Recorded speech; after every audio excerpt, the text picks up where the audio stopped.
Hey everybody, welcome to Two Out the First. It is Tuesday, March the 3rd, 2026. I'm Ryan Ballingy. Thanks for being here. Hope you had a great weekend. I spent the last week down in Orlando, Florida for my annual family golf trip called the Old Greensburg Cup.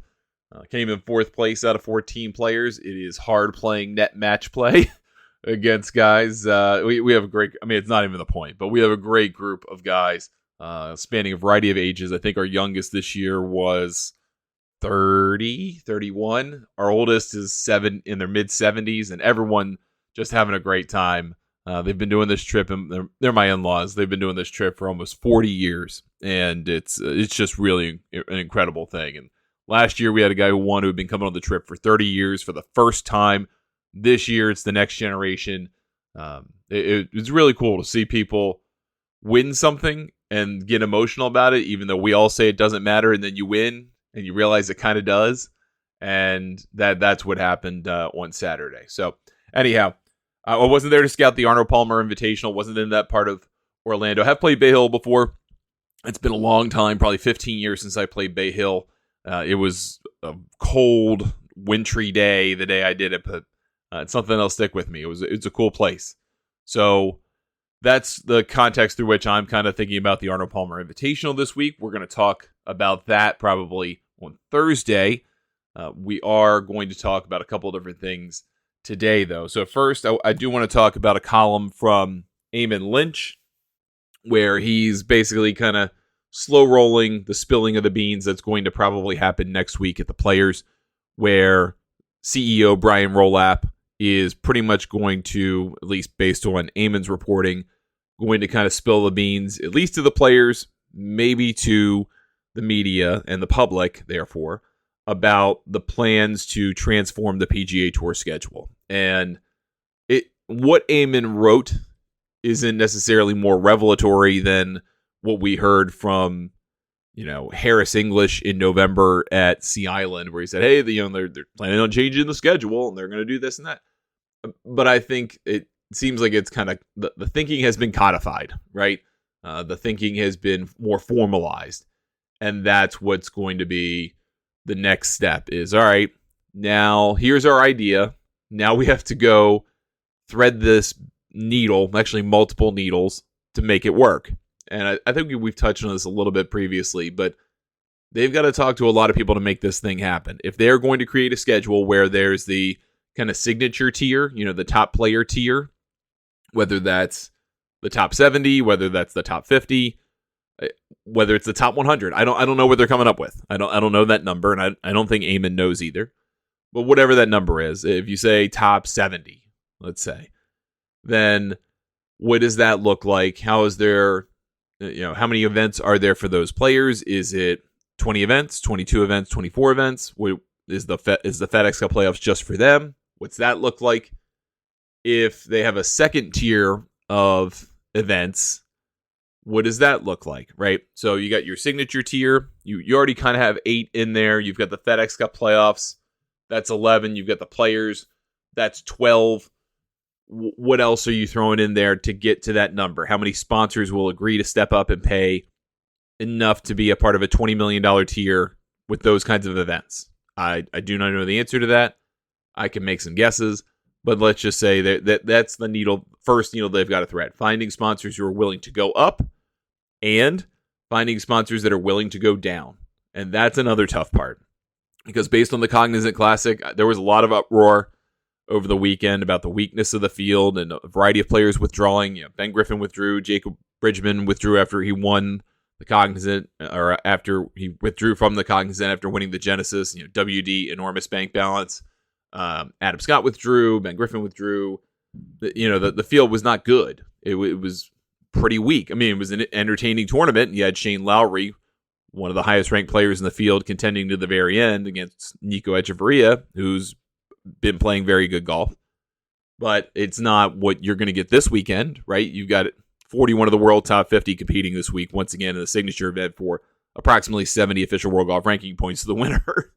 That's, almost 3 times the strength of field that you're getting compared to what you got last weekend. So what do you do with that? How do you go to tournaments like the Cognizant and say, yeah, your contract is for an escalating purse that's going to go up, but you're going to have a worse field from now on unless you agree to pay $20 million, or we're going to drop the purse down to, say, $6 million, $5 million. I think the second tier, so to speak, the up-and-coming tier, that's going to be basically the fall, right? The fall level purses, $5 to $6 million, somewhere in that range. And some tournaments will go, yeah, sure, that's fine. We'll take a hit. We've got community support. We're still going to get a variety of people to come and support us, regardless of the quality of players.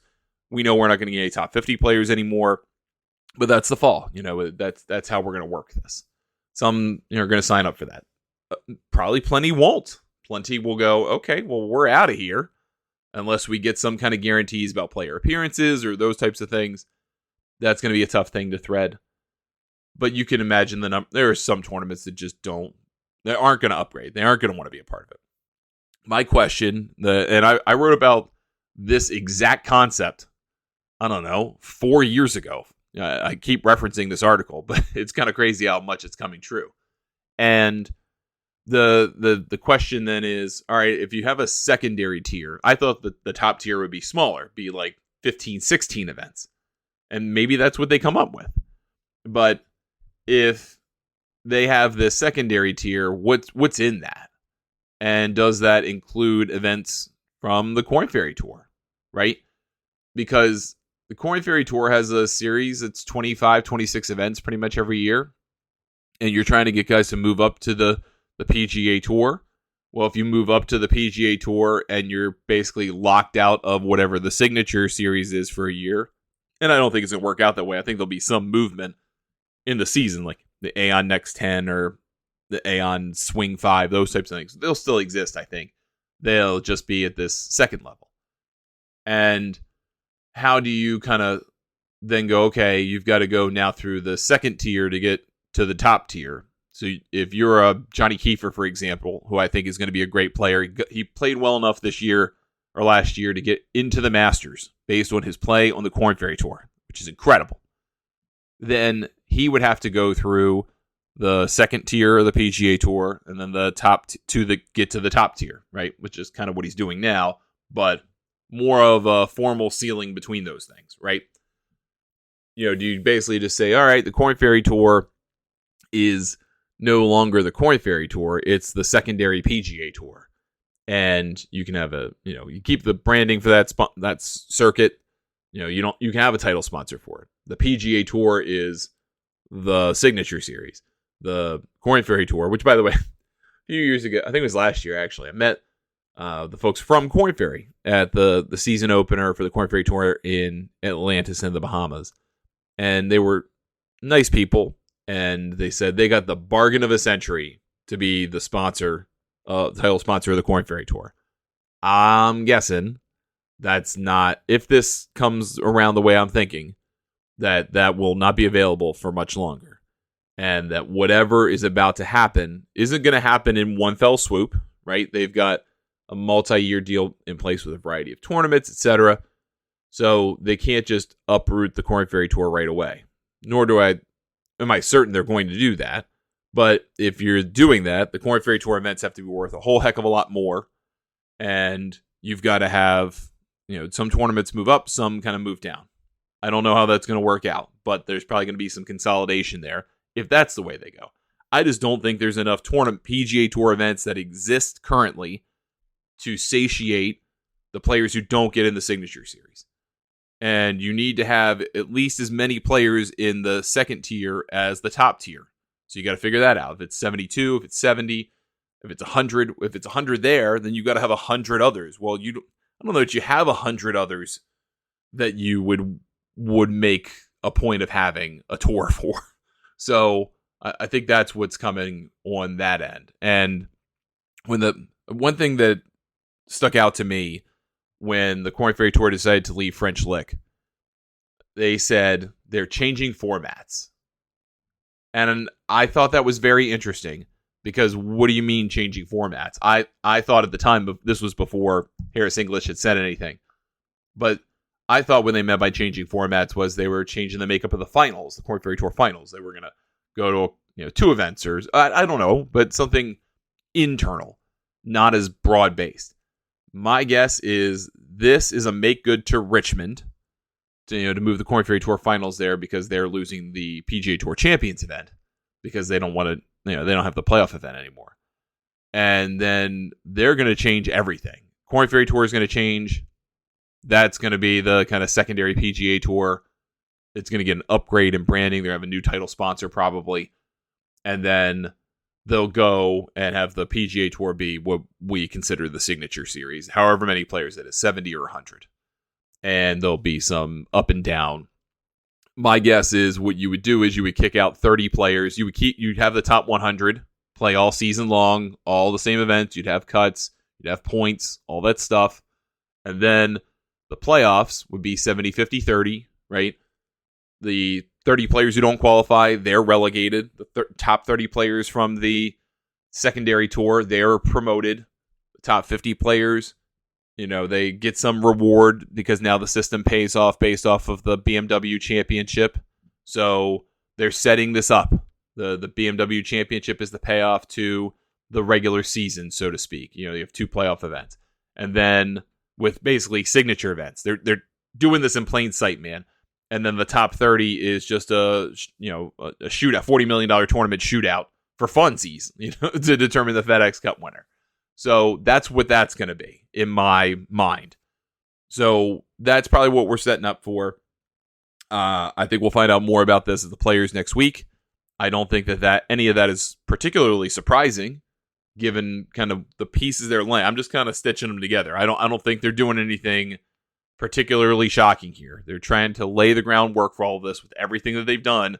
And then once you start to think about putting these pieces together, that's how you're going to get there. So I guess we'll see if I'm anywhere near the target here next week if we find out about it.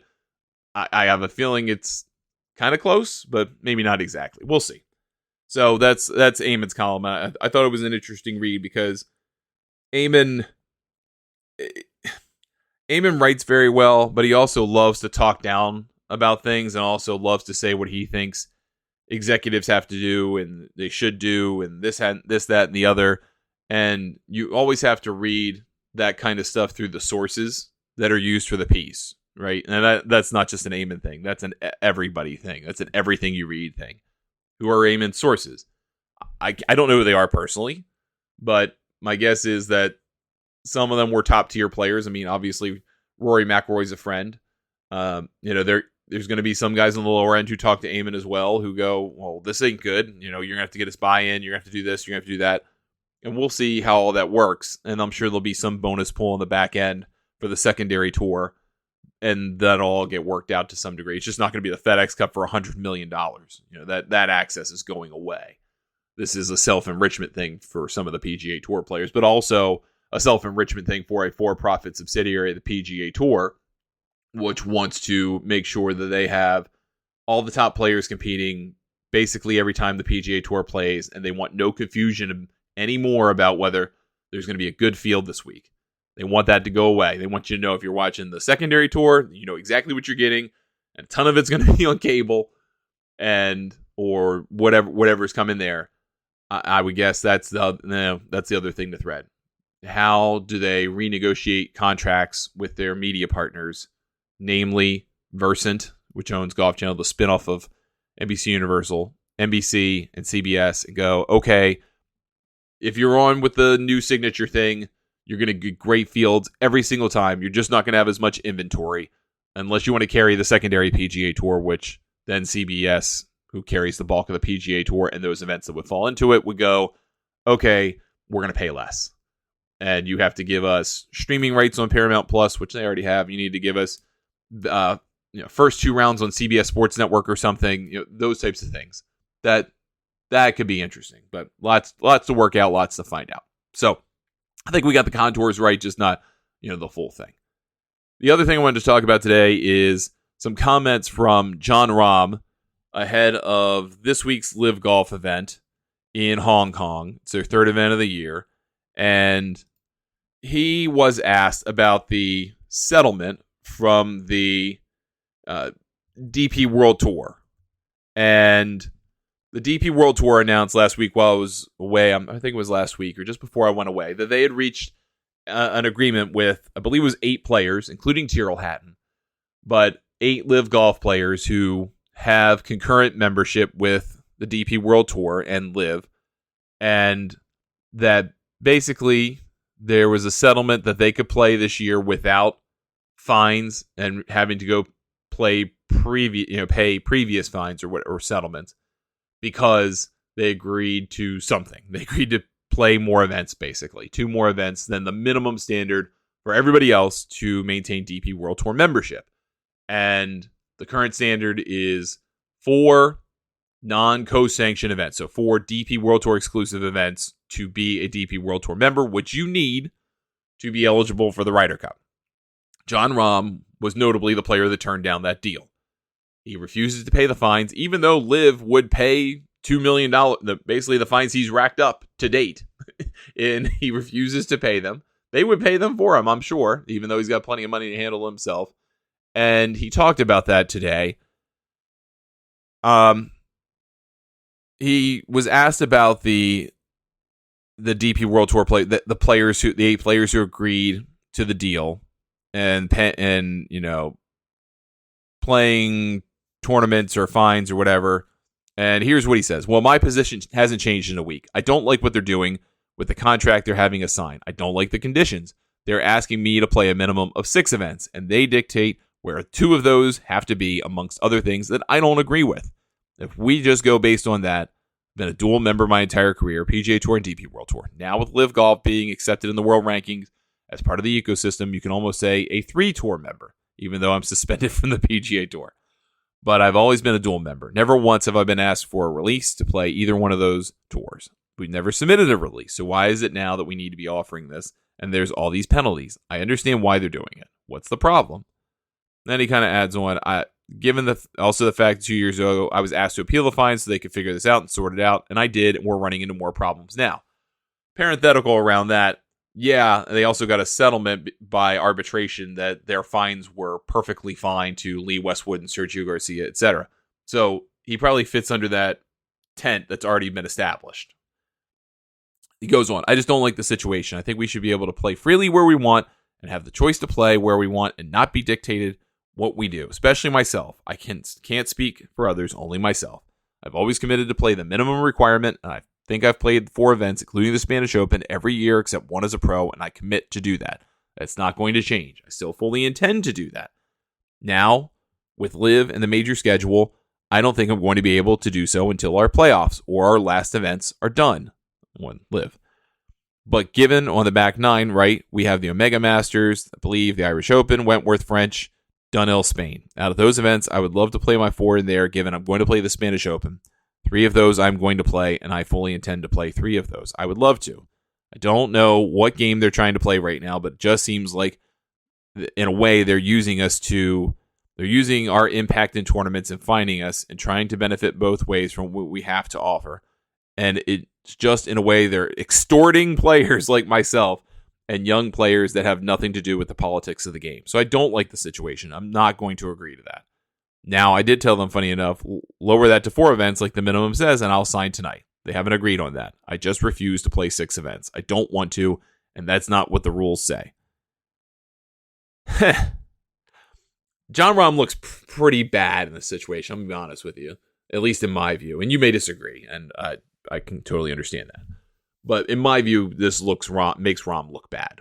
And it's because he won't agree to either pay the fines, which an arbitration panel has already determined are justified and allowed under the rules that Jon Rahm agreed to when he became a DP World Tour member. And he also refuses to take the compromise deal, which is, you don't have to pay us the money. We'll just have you play more events. And he doesn't want to do 2 more events. I get it. He's got a schedule as it is, right? He's got 14 LIV events. He's got the 4 majors. He's got the 4 in the DP World Tour should he choose to maintain that membership. That's 22. They're asking for 2 more events. They get to pick them, and he could probably collude with them to make sure what they are. Probably could do another one in Spain. They would probably love that because, they're going to start thinking about the Spain Ryder Cup from 31, I guess that is. They're going to start thinking about that. but he refuses to go along with it. And it really is show up to two places. Heck, tank. Play 2 rounds, wave your cap like Jimmy Dugan, and walk away. Tank. Play bad. You still played. And he just won't do it. He wants his cake and eat it too because he's gotten his cake from LIV. And you get to the point where you have to make a compromise. You agreed to spend your time on LIV Golf for an exorbitant amount of money. And you thought at the time there was going to be a deal with the PGA Tour and DP World Tour with LIV that was imminent, that you basically make all the money, get out of this scot-free. That is clearly not the case now. And you still want the big piece of cake you can't have right now is playing in the Ryder Cup without really having to do anything, without having to accept fines, which, by the way, are a pittance of the money you may go on to LIV. Like a rounding error on the interest you should be making on your money. And he refuses to do it out of stubborn principle. It just makes you look so bad. It makes you look unlikable. It makes you look like you don't really care about the Ryder Cup. And I know that's very important to European fans. It makes you look like you don't care about the DP World Tour because they're in control of Ryder Cup membership from the European side. So it just seems very dumb to me. And I understand, I will never understand stroking a multi-million-dollar check. But you could go pay the fines today and then play the 4 events. You have choices. All right, you don't want to play those 2 extra events? Though that is too much travel and strife for yourself and your family. Okay, pay the fines. Just pay the fines. And every single year, it costs you, $500,000, whatever it is. $750,000. I forget what the amounts work out to per year. But whatever that is, pay that to the DP World Tour. That you basically finish second, third, occasionally first, but second or third in every DP World Tour or every LIV Golf event. You earn about $1 million event. You've got plenty of money to sit on. This is just the cost of doing business for you. If you just agree to pay the fines and then you play the 4 events, you'll make it back. You'll make it back. It does seem so stupid to do this. It doesn't make any sense to me. And I get it. I'm sure someone will write to me and go, well, it's a principle thing. Yeah, it is a principle thing. The DP World Tour principle. This is what their membership says. And the lies about we never needed a release before. That's not true. The PGA Tour has releases that you have to have for competing events on the DP World Tour if you're a PGA Tour member. But they have certain exemptions available based on where you are from. They carved that out so it made it possible for then European Tour players to come over and play, to accept PGA Tour membership, and still be able to compete on the then European Tour, now DP World Tour. They still do that to this day. Otherwise, everybody would get fined that goes to play the BMW PGA Championship or the French Open or the Irish Open or whatever. Scottish Open's co-sanctioned. When they went and go play in Dubai, right? If in the years that conflicted with like the RSM Classic, for example, these exemptions exist, but they don't exist for LIV because LIV doesn't have a deal. And you knew all of that when you signed this agreement. And then now you get to bitch and moan in public about it. Like you just go, I don't understand. Then you should have read the fine print. And if you didn't read the fine print, your agent should have. And if neither of you read it, then that's on you. If both of you just want to complain about it now because you think you could save 7 figures and not have to play 2 extra events or some combination, forget it. Forget it. Don't bother. Tyrrell Hatton saw the writing on the wall, made the agreement. He'll be on the Ryder Cup team. If you don't want to be on the Ryder Cup team, guess who's going to be mad at you if the Europeans, without you, lose to the Americans at Adair Manor? Guess who's going to be mad? Everybody. So you can't win here. This is a no-win. The DP World Tour doesn't need you. They don't.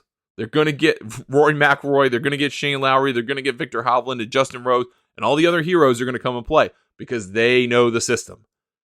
You want to be exempt from the system that you already think you're exempt from by going to LIV Golf. Sorry, man. Like, it just doesn't work that way. So I'm very interested to see kind of if and when he caves, because I don't think the DP World Tour plans to. I don't think they intend to do it at all, because if they cave to him, they cave to everybody else. They're not doing it. It's not happening. So we'll see what happens, but I just think this whole thing makes Jon Rahm look bad and selfish. And you can agree or disagree, but I'd love to hear from you either way. Email me, ryan@thegolfnewsnet.com. I am on social media at Ryan Ballingy or Ryan Ballingy Golf. Golf News Net's on your favorite social media service at the handle Golf News Net. Back with another show on Thursday. If you are interested in the golf, gambling, DFS, fantasy world, we've got our podcasts for the press this week coming out a little bit later this morning. I'm going to film those after this. And then, we've got a great week of golf ahead. We've got the PGA Tour's 2 events, the Arnold Palmer Invitational and the Puerto Rico Open. We've got LIV in Hong Kong. We've got the DP World Tour in Johannesburg, South Africa for the Joburg Open. We've got the LPGA in China for the Blue Bay LPGA. We've got the Corn Ferry Tour on the Star Chile Classic down in South America in Santiago.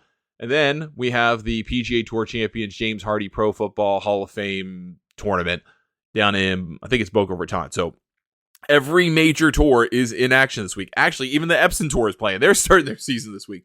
Everybody's playing this week. First week of the year where that happens. And usually that's kind of an exciting time. So lots to talk about. We'll have a ratcheting up of things from here. Can't wait to get into it all with you. Thanks again for listening. I'm Ryan Ballingy. We'll talk to you next time right here on 2 Off the First.